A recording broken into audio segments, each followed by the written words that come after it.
সরবরাহ নেই, তবুও মাসের পর মাস দিতে হচ্ছে গ্যাসের বিল। আবার বিকল্প জ্বালানি ব্যবহারে গ্রাহকদের কাঁধে চাপছে অতিরিক্ত খরচের বোঝাও। বিশেষজ্ঞরা বলছেন, গ্যাস না দিয়েই বিল দেওয়ার মাধ্যমে লুণ্ঠন করা হচ্ছে জনগণের অর্থ। আর এই ভোগান্তি অবসানের দাবি গ্রাহকদের। শফি মাহমুদ সাগরের রিপোর্ট। হিউস্টনে রকিং টেস্টি, সীমানা ছাড়াও নিজেকে হারাও। রাজধানীর মিরপুর এলাকা, সকাল গড়িয়ে দুপুর, দুপুর পেরিয়ে বিকেল শেষে সন্ধ্যা নামে, তবুও দেখা নেই গ্যাসের। দিনভর শত চেষ্টাতেও আগুন জ্বলছে না চুলায়। কখন স্বাভাবিক মাত্রায় গ্যাস পাওয়া যাবে তারও নেই কোনো ঠিক ঠিকানা। রাত 12টার পরে আসে গ্যাস, শুরু করে আসা ফুল গ্যাসটা 1টার পরে, তারপরে হচ্ছে আবার দেখবেন 4টার পরে আসা যাওয়া শুরু করে।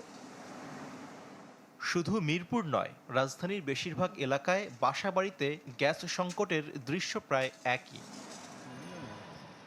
ঢাকায় এলএনজি গ্যাস সরবরাহকারী প্রতিষ্ঠান তিতাসের আবাসিক গ্রাহক সংখ্যা প্রায় 28 লাখ, যার মধ্যে প্রিপেইড মিটার ব্যবহারকারীর সংখ্যা মাত্র 4,20,000। কিন্তু ব্যবহার করতে পারুক কিংবা না পারুক, বাকি 24 লাখ গ্রাহককে প্রতি মাসে মেটাতে হয় 1000 টাকার গ্যাস বিল।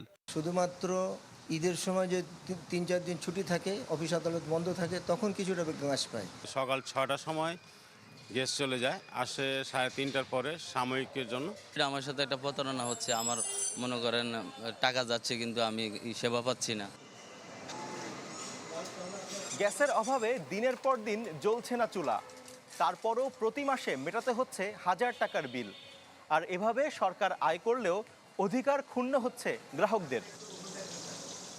অন্যদিকে গ্যাসের পর্যাপ্ত সরবরাহ না থাকায় গৃহস্থালী কাজের জন্য এলপিজি কিংবা বৈদ্যুতিক চুলার মতো বিকল্প মাধ্যম ব্যবহার করতে বাধ্য হচ্ছেন অনেকেই। ফলে প্রতি মাসে খরচ বেড়েছে 2 থেকে 2,500 টাকা। জ্বালানি বিশেষজ্ঞদের মতে, পর্যাপ্ত সরবরাহ ছাড়াই গ্যাসের বিল আদায় প্রতারণার শামিল। জনগণকে লুণ্ঠন করছে।